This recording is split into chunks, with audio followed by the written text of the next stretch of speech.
Hi, this is your Swapnil Bhartiya, and we are back with our yearly prediction video series. And today we have with us once again Lukas Gentele, CEO and co-founder of Loft Labs. Lukas, great to have you back on the show. Hey Swap, good to be here again. And you are a regular on this, prediction video series for a couple of years ever since the company was created. I should actually pull your previous record to see how many of your predictions turned out to be true.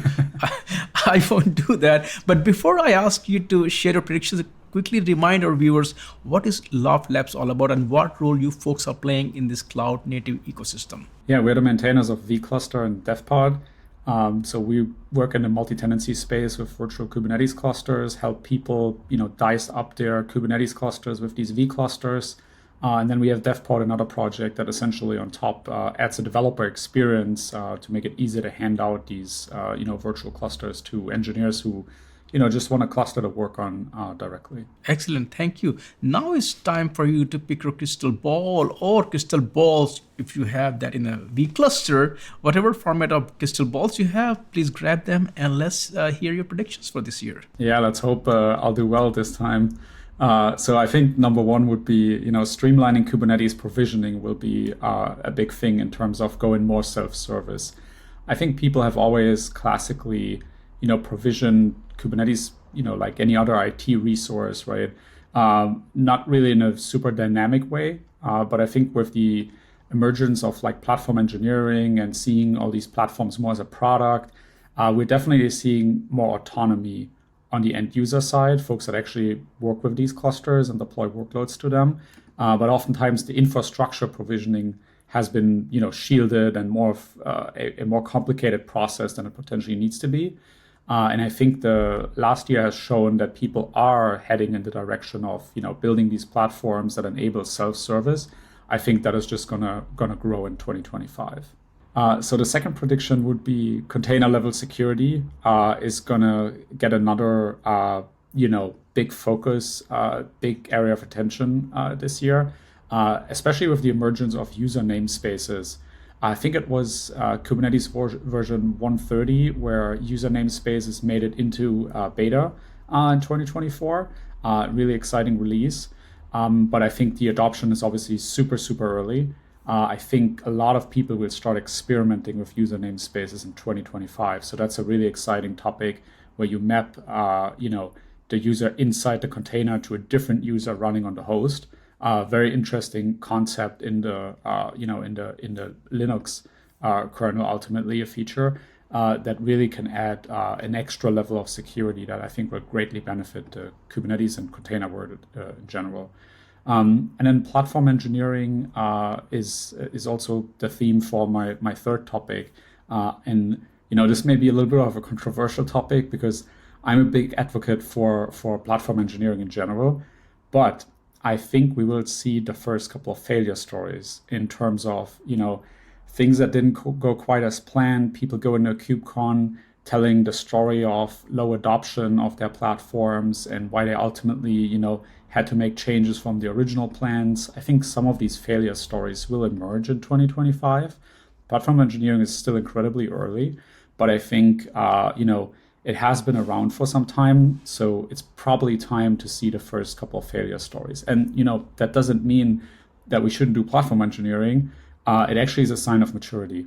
There's a ton of Kubernetes failure stories out there, especially from people who are all in on Kubernetes and will go even further all in on Kubernetes. So it's really more of a positive sign rather than a negative one.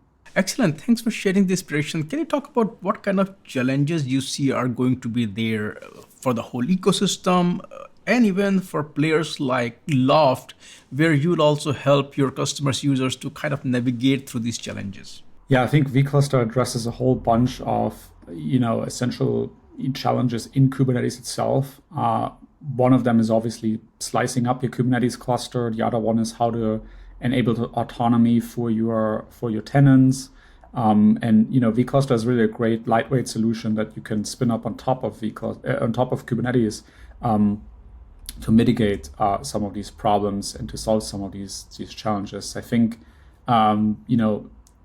what we're essentially focusing on really this year in terms of making Kubernetes as a whole better is bring vCluster to more use cases, to more environments, to more companies, and to anyone who is seeing these difficulties with, scaling out Kubernetes, dicing up a Kubernetes cluster, enabling tenants to deploy their own CRDs, custom resource definitions. All of these cases, we can actually add a lot of benefit to the Kubernetes community, and that's what our focus will all be about in 2025. If I throw a curveball at you and ask, what are the things that you love to see happen this year, but somewhere deep inside your heart that they won't happen? Yeah, I think in a previous one, I said Kubernetes version 2. I don't think that will ever come, and probably everybody would be very afraid if that would happen. I think what I'd pick this year is a little bit more specific feature. It may be related and require a version 2 of Kubernetes, but there was a pretty viral Reddit discussion, I think like 2 or 3 months ago. And Redditors were discussing, if you could change one thing about Kubernetes, what would it be? And the thing I read over and over again was namespaced CRDs, namespaced custom resource definitions. Obviously, custom resources themselves can be namespaced or cluster-wide. They can be either or. But the definition of a custom resource, the CRD, needs to be at the cluster level. And I don't think that's going to change, despite a lot of people on Reddit asking for this. And, I understand why, because it would make multi-tenancy easier as well, to be honest. So, as someone who helps companies overcome multi-tenancy challenges every day at Loft Labs, we would obviously love to see that. But it's, I think, going to be very, very difficult to change that in the core of Kubernetes, as I said, without creating a version 2 and introducing a whole bunch of probably breaking changes to the mix.